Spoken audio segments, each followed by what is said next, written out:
अगर आप घर या कार खरीदने की योजना बना रहे हैं तो 9 अप्रैल को आपके लिए बड़ी खुशखबरी आ सकती है। भारतीय रिजर्व बैंक यानी आरबीआई अपनी मौद्रिक नीति में ब्याज दरों में कटौती का ऐलान कर सकता है।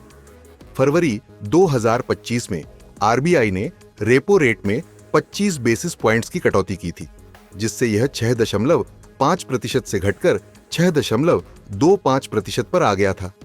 अब उम्मीद की जा रही है कि 9 अप्रैल को होने वाली मौद्रिक नीति समिति एमपीसी की बैठक में केंद्रीय बैंक ब्याज दरों में एक और 25 बेसिस पॉइंट्स की कटौती कर सकता है, जिससे लोन सस्ता हो सकता है।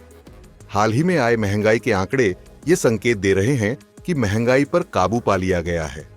रिटेल महंगाई दर सीपीआई इन्फ्लेशन अब 3.6% के करीब आ गई है, जो पिछले 7 महीनों में सबसे निचले स्तर पर है।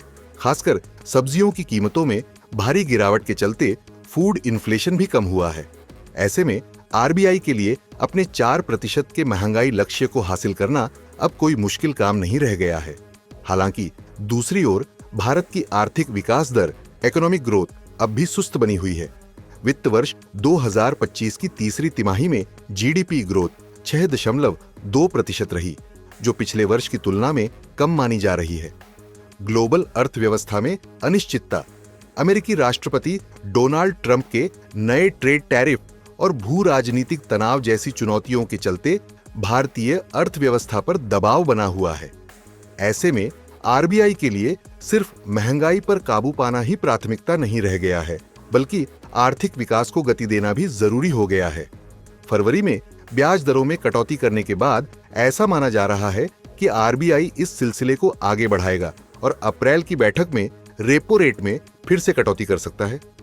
विशेषज्ञों का मानना है कि ग्लोबल अनिश्चितता और इंपोर्टेड महंगाई के खतरे को देखते हुए सतर्कता बरतनी जरूरी है।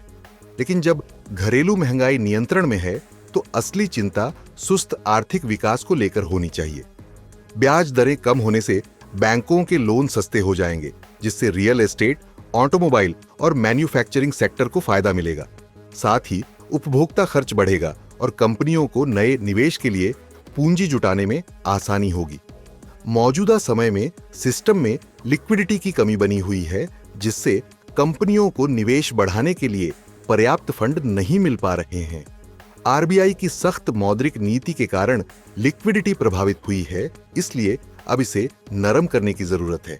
अगर भारत को वैश्विक अर्थव्यवस्था में अपनी स्थिति मजबूत करनी है तो आरबीआई को साहसिक फैसले लेने होंगे। ब्याज दरों में कटौती से अर्थव्यवस्था को मजबूती मिलेगी और भारतीय बाजार में निवेश के अवसर भी बढ़ेंगे। अब 9 अप्रैल की बैठक में आरबीआई गवर्नर संजय मल्होत्रा क्या घोषणा करेंगे, इस पर सभी की नजरें टिकी होंगी।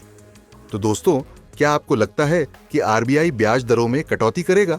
क्या इससे आपकी होम लोन और कार लोन की ईएमआई कम होगी? अपनी राय हमें कमेंट में बताएं और वीडियो को लाइक, शेयर और चैनल को सब्सक्राइब जरूर करें।